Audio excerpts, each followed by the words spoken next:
halkani waa BBC saacadda Afrikada Barina waa 7 aroornimo oo gow ah waxaad naga dhageysanaysaan mawjadaha gaagaaban efemida magaalooyinka qaar ee barteena internetka ee bbcsomali.com.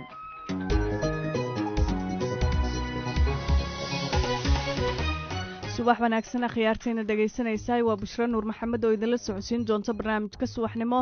qodobada aad ku maqli doontaan waxaa kamid ah tirada dadka laga helay cudurka COVID-19 ee Puntland oo korortay. ganacsatada xaafadda Islii oo cabsi ay soo food saartay kadib markii hal maalin oo kaliya xaafadaasi laga helay 10 qof oo qaba fayraska corona.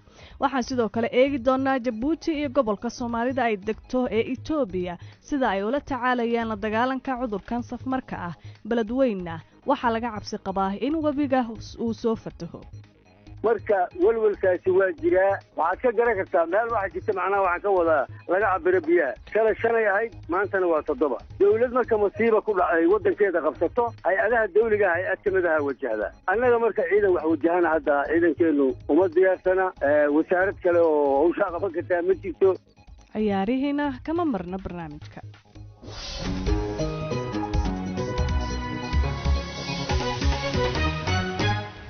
qodobadaas iyo kuwa kale oo Soomaalida iyo caalamkaba ku saabsan ayaad barnaamijkan oo uu soo saaray Cabdiqaadir Yuusuf Caaqilka aad ku maqli doontaan balse marka hore ku soo dhawaada warkii caalamka iyo Axmed Beder. mahadsanid Bushra. dalalka Yurub ayaa waxay si tartiib u dabcinayaan xayiraadihii ay soo rogeen xilli tirada dhimashada cudurka corona ay hoos u sii dhacayso.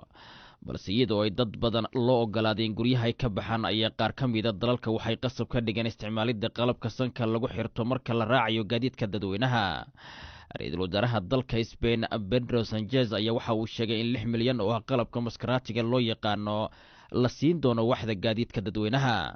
dalka Britain waxa wali aad u sareysa tirada u dhimanaysa cudurka.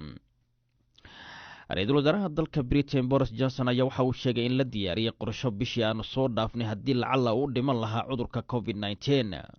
waraysi uu siiyay wargeyska The Sun ayaa waxa uu shaaca kaga qaaday sidii ay xaaladiisu u lidatay markii la seexinayay isbitaal ku yaala magaalada London. waxa uu sheegay in 3 habeen uu ku jiray goobta xaaladaha culus ay ahayd xaaladiisu mid adag.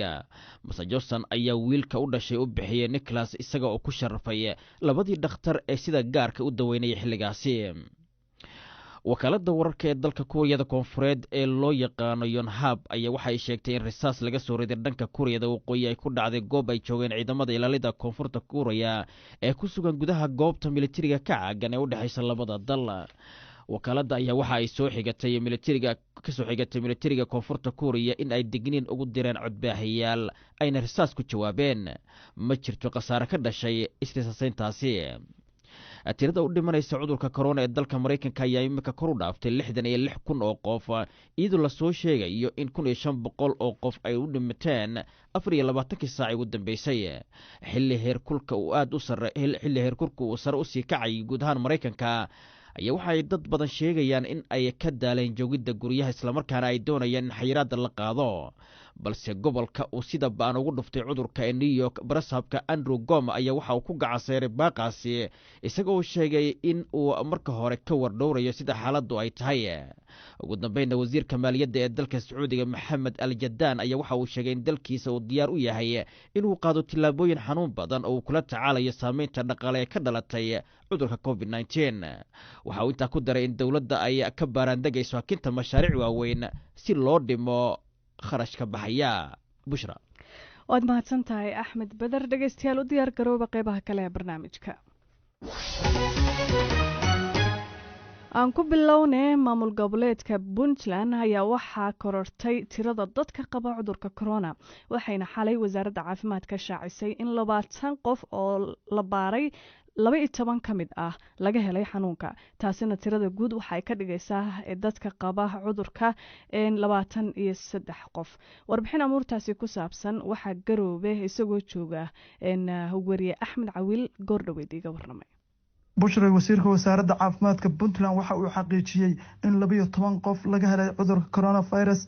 dadkan laga helay cudurka ayaa waxay ahaayeen dad horey looga shakiyay waxaana wasiirka wasaaradda caafimaadka Puntland uu tilmaamay 20 qof in baaritaan lagu sameeyey 12 ka mida lagu helay halka 8 qof oo kalena cudurka laga waayay.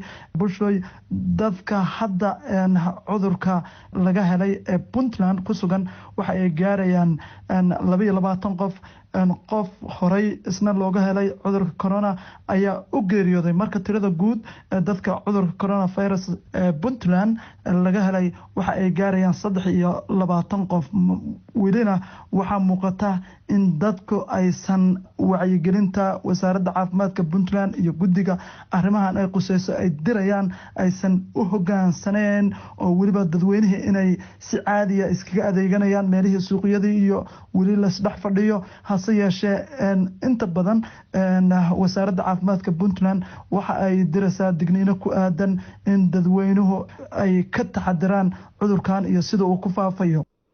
axmed cawiil aad ayuu u mahadsan yahay. haatana hiiraan dadka ku dhaqan magaalada beledweyne ee gobolka hiiraan ayaa welwel ka muujinaya in webiga shabeelle uu fatahaad ka geysto magaalada, waxaana hadda la sheegayaa in biyaha webiga ay kor u kaceen, taasi oo kordhisay cabsida laga qabo in uu karkarada jabsado.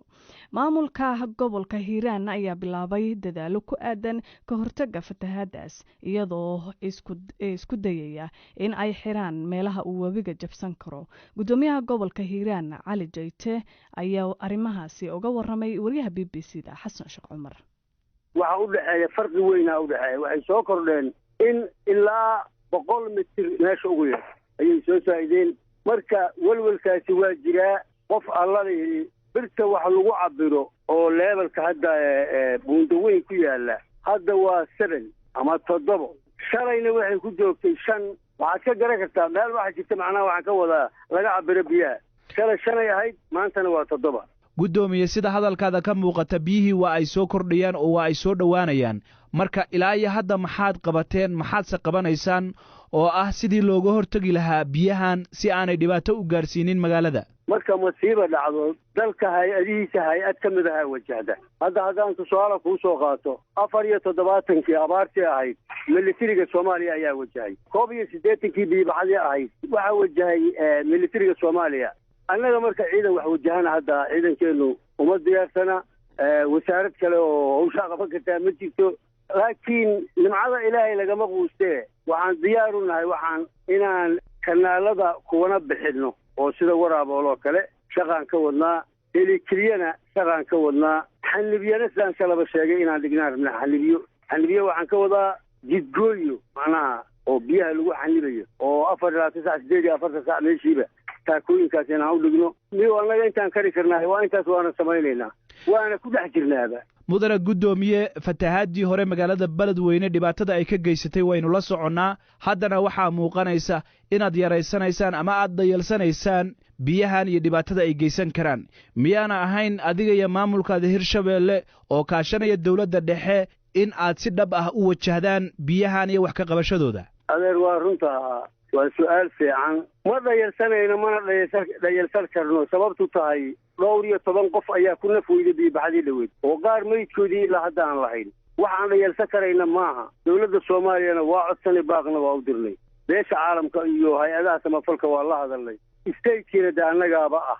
rajo waa ka qabnaa in wax naga soo gaar. rajo badan baan ka qabnaa. isla birito in injineerna soo gaari doonaan iyo agab kale intaba waa qiyaasaya. laakiin hadda ma ka hor dhici karo wax aan gacanta ku jirin. ma jiraan tallaabooyin gudoomiye kuu qorshaysan oo aad wax uga qabanayso fatahaadan soo laalaabatay ee dhibaatada ka geysanaysa magaalada beledweyne? horta dadka waxaa fiican anigu biyaha intan qasabad ku xiro meel aan geynayahay ma jirtee masiiro guud oo socoto waaye. ilaahay dadka ha ka badbaadiyo. tan labaad waxa aan kari karaahe waa inaan cid kasta oo Soomaaliya oo ama u dhalatay gobolkan ama gobol kale u dhalatay iyo dowladda Soomaaliya inaan ceeladhaan u diro. aniguna intaan qaba karo inaan qabto waa ka mas'uuliyadan. intaan qaba karo inta hadda aan kuu sheego waa inaan waraaboolo uga daro quracley oo ka tarbiil geliyo, inaan meel heblaayo xiro, inaan xagga xanib dhigo. intaan kari kariyo intaan waa ceeladhaan meeshaan gaarsiin karina waan gaar.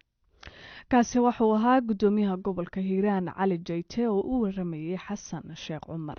halkan nagala socotaan dhageystayaal waa BBC idaacadii subaxnimo ayaan bartamaha kaga jirnaa. BBC waxaad ka heli kartaa wararkii ugu dambeeyay ee Soomaaliya iyo caalamka oo dhan maalin walba. waa hagaag haatanna Jabuuti. dowladda Jabuuti ayaa shaacisay inay bilaabayso in ay guryaha ugu tagto dadka si looga baaro cudurka corona. dowladda ayaa sheegtay in ay hiigsanayso inay baaritaan ku samayso ilaa 7,000 oo qof. dhanka kale 22 kiis oo cusub ayaa la xaqiijiyey 48 saac la soo dhaafay. warbixin murtaasi ku saabsan waxa inoo diyaariyay wariye Maxamuud Cusmaan Bulxan oo Jabuuti jooga. tirada guud ee dadka cudurkan uu saameeyayna waxay dhan tahay 112 qof guud ahaan wadanka Jabuuti, waxaana ka bogsaday 686 qof sida ay sheegtay wasaaradda caafimaadka ee Jabuuti. wasaaradda caafimaadka ee Jabuuti ayaa waxa ay dhaqaajisay olole ka dhana cudurka COVID-19 kaasi oo lagu marayo xaafadaha magaalada Jabuuti. ololahan ayaa waxa uu yahay mid baaritaan lagu sameynayo dadka iyaga oo guryahooda loogu tagayo, waxaana lagu baari doonaa 7,000 oo shacabka reer Jabuuti sida wasaaraddu ay sheegtay. wasiirka caafimaadka Maxamed Warsame Deriye oo ka hadlayay goobtii ololahan laga dhaqaajinayay ayaa waxa uu yiri hawsha oo loogu talagalay in la soo hubiyo amba la ogaado cudurkani intuu wadankeena uu saameeyay. kolka halkan waxaa ka dhaqaaqday 20 baabuur ayaa ka dhaqaaqday oo shaybaar ku soo sameynaysa nus shacabka jamhuuriyadda Jabuuti ku soo sameynaysa. hawshaasi in gacmaha la isqabsado oo shacabkuna dhankooga ay ka soo baxaan, ay mas-uulada iyo dadka dhakhtarada xaafadaha ugu imanaya inay soo dhaweeyaan, ay u fududeeyaan hawsha ay qabanayaana. waxaan leenahay insha Allah cudurka waan ka guuleysanaynaa. dhinaca kale hay-adda qaxootiga IOM iyo qaar ka mid ah warbaahinta wadanka Itoobiya ayaa waxa ay daabaceen in dad qaxootiga u dhashay wadanka Itoobiya qasab looga celiyay xuduudka wadanka Jabuuti oo dib loogu celiyay wadankooda Itoobiya. wasaaradda arrimaha gudaha ee Jabuuti oo war soo saartay ayaa waxa ay iska difaacday eedeyntaasi uga timiday IOM ay ku aadanaa in ay jiraan dad ciidamada Jabuuti qasab ay ugu celiyeen wadanka Itoobiya oo qaxootiga. wasiirka arrimaha gudaha Jabuuti Muumin Axmed Sheekh oo warqad uu soo saaray ku cadeeyay in warkaasi uusan ahayn war runa oo sal iyo raad aan lahayn oo waxba ay ka jiraan. Maxamuud Cusmaan Bulxan oo Jabuuti jooga aad ayuu u mahadsan yahay. dhageystayaal haatanna isla wararka corona ayaan ku guda jirnay. sanad walba 3 bisha May maanta oo kale waxaa dunida laga xusaa maalinta caalamiga ah ee saxaafadda, iyadoo aad looga hadlo dhinacyada horumarada iyo caqabadaha ay la kulmaan wariyaasha caalamka. balse sanadkan maalintan waxay ku soo aadaysaa iyadoo dunida uu aad u saameeyay viruska corona, isla markaana waxaan si gaar ah u eegi doonaa marka ay timaado qaabka ay warbaahinta Soomaalida uga warantay wararka koronaha iyo caqabadaha ay la kulmeen. Cabdisalaan Hareeri oo ah saxafi rugcada ah kana mid ahaa wariyaashii hore ee BBC-da ayaa Faarax Lamaane uga waramay bal qaabka warbaahinta Soomaalida oo la tacaaleen tabinta wararka corona iyo caqabadaha ay wajahayaan. xanuunkan coronavirus horta dunida oo dhan buu saameeyay. saxafiyiintuna waxay la mid yihiin oo ay kala sameeyeen dadka kale sida uu u saameeyay xanuunkani. markay ugu liidato wuxuu aad iyo aad u xadiday sidii saxafiyiinta qudhooda ay u shaqayn lahaayeen, oo haddii ay noqoto iyaga qudhooda isu imaadkoodii iyo kala warqaadadkoodii oo uu dhibaato ku keenay, ama xitaa wada shaqayntoodii oo hay-adaha qaarkood sidaad la socoto dee xitaa BBC-doo kale uu dhibaato ku noqday, oo dadkii isu imanayay xafiiska ku wada shaqaynayey ee kala warqaadanayey ee wax isweydiinayey waxyaabaha qaarkood wadaagayey aad iyo aad buu u xadiday. waxaa kaloo xadiday saxafiyiintu sidai ay uga shaqaynayeen bulshada kale ay u adeegaan, oo waxaa laga yaabaa qofkii aad kusoo marti qaadi lahayd stuudio inuu idinku yimaado in qodhiisu uu ka maago in markaa dee uu yimaado stuudiyaha. haddiiba ay noqon lahayd in saxafiyiinta qudhooda ay u tagaan oo qofka ay waraysi ka soo qaadaan oo goobtiisa ay barnaamij kaga soo sameeyaanna taasina iyana waxay noqotay mid dee inta badan aan suurtogelaynin. markaa saamaynta guud dadkay kala siman yihiin waxa weeye wuxuu markuu cusub yahay waxaa meesha soo gelaysa TNA bixintoo kale, oo dad fara badan baan arkoo ka doodayay kelmadda tusaale ahaan caabuq oo kale.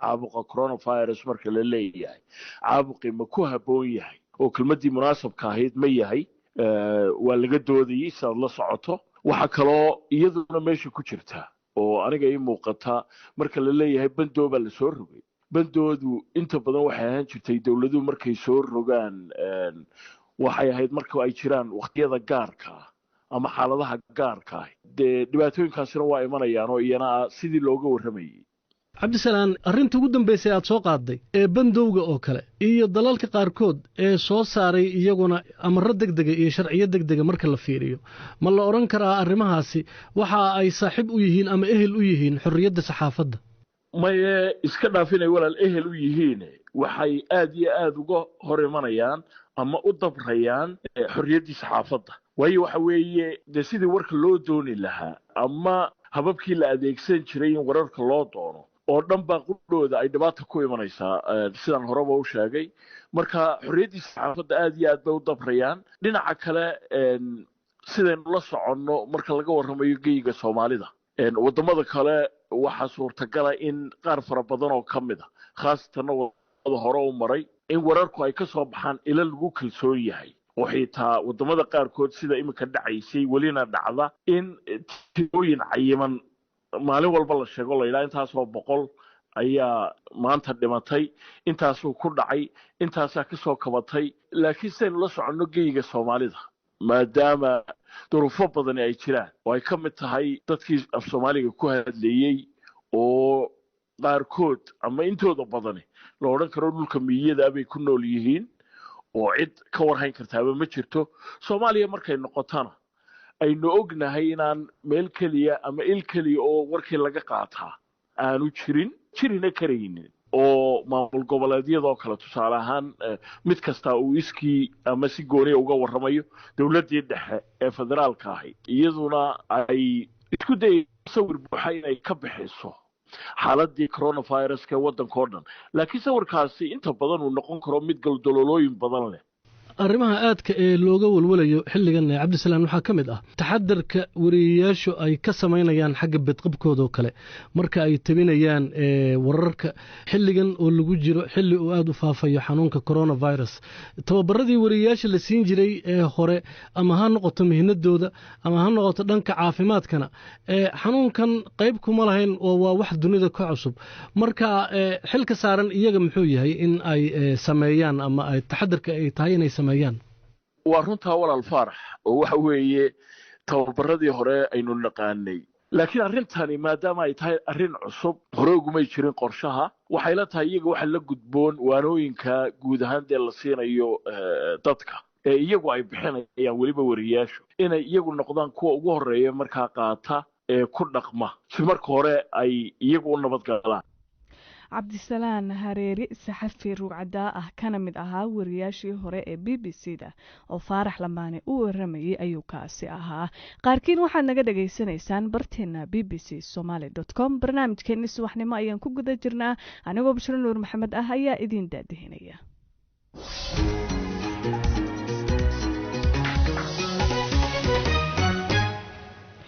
xaafadda islii waxaa la sugayaa natiijada dad shalay laga baaray xanuunka corona isla shalayna wasaaradda caafimaadka kenya waxay ku dhawaaqday in xaafadaasi oo keliya laga helay cudurka 10 qof guud ahaan tirada kiisaska xanuunka dalkani kenya waxay marayaan 435 iyadoo dadka u dhintana ay gaarayaan 22 qof maalmo ka hor ayay ahayd markii ganacsiyada xaafadda islii ay dowladdu xirtay muddo 3 maalmood ah haddaba saameynta ay arintan ku yeelan karto ganacsatada xaafadda islii ayaa waxaan ka wareysanay sheekh maxamed shakuul oo ka mid ah guddiga ganacsatada xaafaddaasi qadka telefoonka ayuuna iigu waramay runtii arrintaasi walwal aada u weyn ayay nagu abuurtay haddaan ganacsatadii ama waxgaradkii iyo culimadii nahay sababtoo ah waxay tilmaan ka bixinaysaa baaxadda uu leeyahay faafitaanka cudurka coronavirus ee xaafadda islii ma jirto hal degmo oo hal mar 10 qof lagu sheegay baaritaan la sameeyey hal mar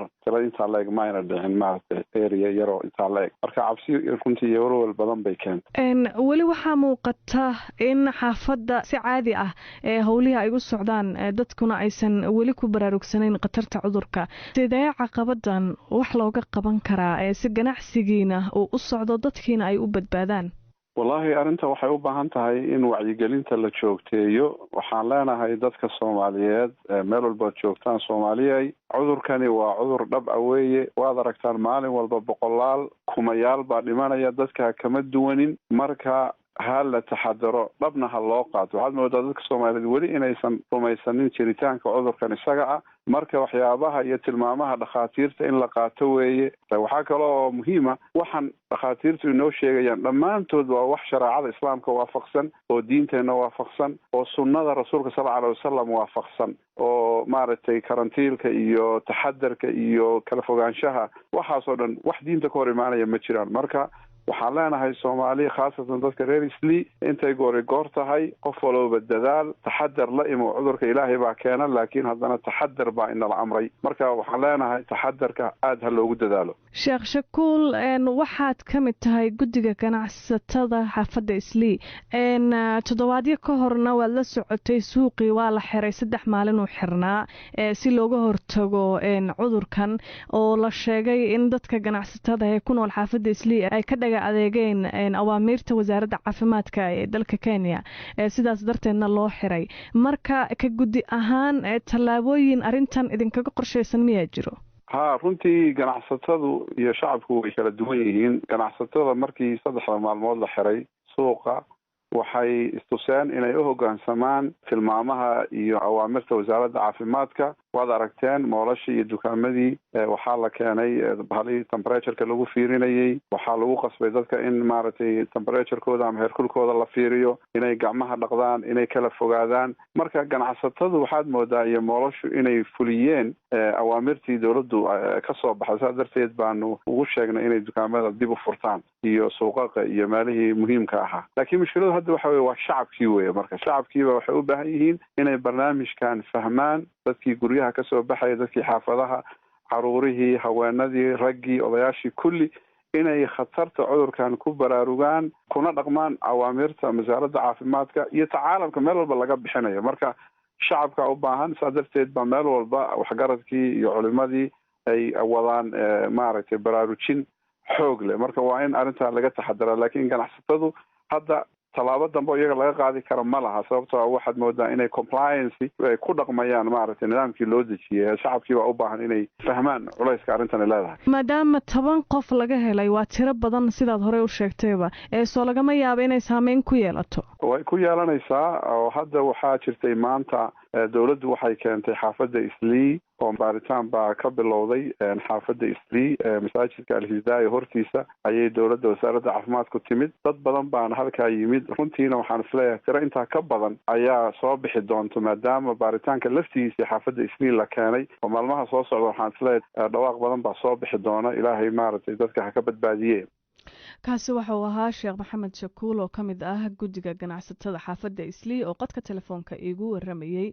dhageystayaasha qodobkaasi ka soo aarah dhiibtayna waxaa ka mid ah Faarax Maxamed Xirsi oo jooga Kaalkacyo. waxa uu leeyahay runtii aad baan uga xumahay cabsida iyo warwarka soo food saartay ganacsatada xaafadda Islii kadib markii 1 maalin oo kaliya xaafadaasi laga helay 10 qof cudurka coronavirus.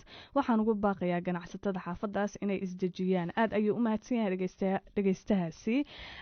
haatanna Ethiopia, weli waxaan ku guda jirnaa wararka ay la xiriira corona ee qaar ka mid ah shacabka ku dhaqan dowlad deegaanka Soomaalida Ethiopia ayaa waxay walaac ka muujiyeen in tirada dadka uu soo ritay xanuunka COVID-19 ay aad uga badan tahay tirada la shaaciyay.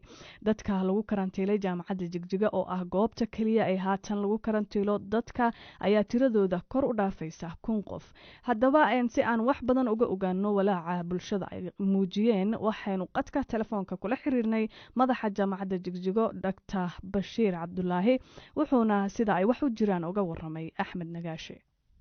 aad baad u mahadsan tahay. ilaa hadda dadka ku jira jaamacadda Jigjiga marka aan lagu darin dadka maanta hadda wax yar ka horna loo soo sheegay oo ka soo baxaya xagga xuduudda Wajaale, ilaa hadda dadka kambaska ku jira waa 1,133 weeyaan. 1,133 xubnood wey. meel kale oo dadka lagu karantiimaa ma jirtaa oo Jigjiga ku taalo oo aan ahayn jaamacaddu? ilaa hadda ma jirto. ilaa hadda qorshayaal loo sii qaatay waa ay jiraan, laakiin ilaa hadda meesha keliya oo hadda dadka lagu horiyo ama lagu karantiimo waa jaamacadda.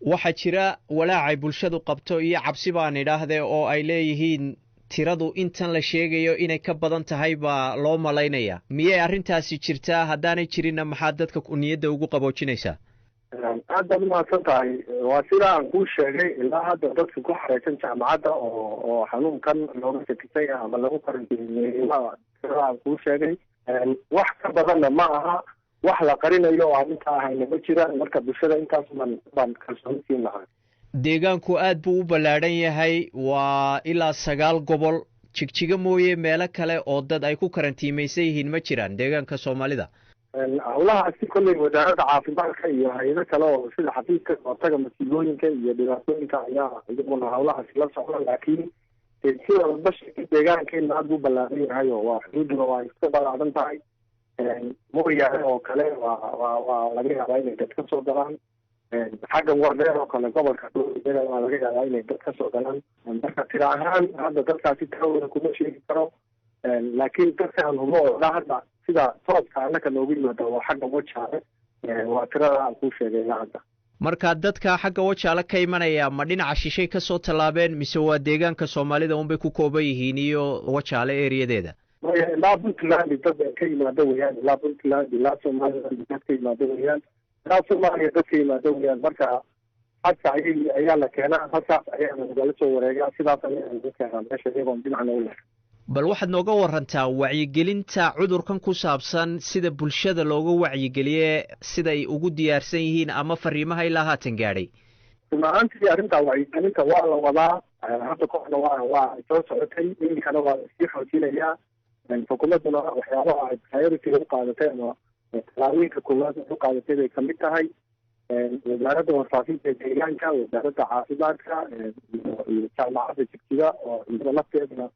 iskeeda isu abaabushay intuba hawsha wacyigelinta si fiican bay uga qayb qaadanayaan waana la wadaa ilaa hadda dunida iyo waddamadan geeska afrika baan idhaahdee ee cudurka lagu arkay waxaa la joojiyey isku socodkii iyo safaradii dalalka gudahooga ahaa guud ahaan etoobiya ma la joojiyey safaradii dalka gudihiisa ahaa mise weli sidoodii bay u socdaan arrimaha safarada runtii aad baa loo xadiday gobolada qaarkoodna waaba la joojiyey si fiican howlahaasi gacanta loogu hayaa deegaankeena soomaalida hadda markaan ilaa hadda xaaladaha ka jira waxa weeye isu socodka baabuurta dadki raacaysa runtii waa la xadiday haaf baa laga dhigay hadduu gaarigu 10 qaadan 5 baa laga dhigay hadduu 30 qaadayo 15 baa laga dhigay marka aad baa loo xadiday howlahaasi xagga transportationka xagga kale isu socodka laftiisa deegaamada ama deegaanka soomaalida iyo deegaamada kale laftiisa wuu xadidan yahay si hore socodka maaha ilaa haatan wax dhimasho ah oo cudurkan u dhintay oo la xaqiijiyey ma jiraan maya arrintaasi ilaa hadda wax dhimasho ah oo u dhintay oo deegaanka soomaalida ma jiraan dr bashiir cabdulaahi madaxa jaamacadda jigjiga oo u waramayey waryaha b b c da axmed nagaashe ayuu kaasi ahaa haatanna dhegeystayaal haddii aanu ciyaarihii eegno ciyaaryahanka reer arsenal mascuud owsil ayaa soomaaliya ugu deeqay raashin afur ah laacibkana ayaa kafaalo qaaday afurinta 16,000 oo qof bisha ramadaan kuwaasoo ka kooban 2,000 oo qoys oo suuriyaan iyo turki iskugu jira dhanka kale mascuud owsil ayaa raashin ay dadka danyarta ahi ku afuraan ugu deeqay soomaaliya taasoo lagu qaybin doono magaalada muqdisho owsil ayaa hore oo la shaqeeyey hay-adda bisha cas ee turkiga iyadoo markii uu guursadayna uu dhiibay lacag idaacaddii halkaas ayaan kusoo gabagabeynaynaa waad ku mahadsantihiin dhegeysigiina dhegeystayaal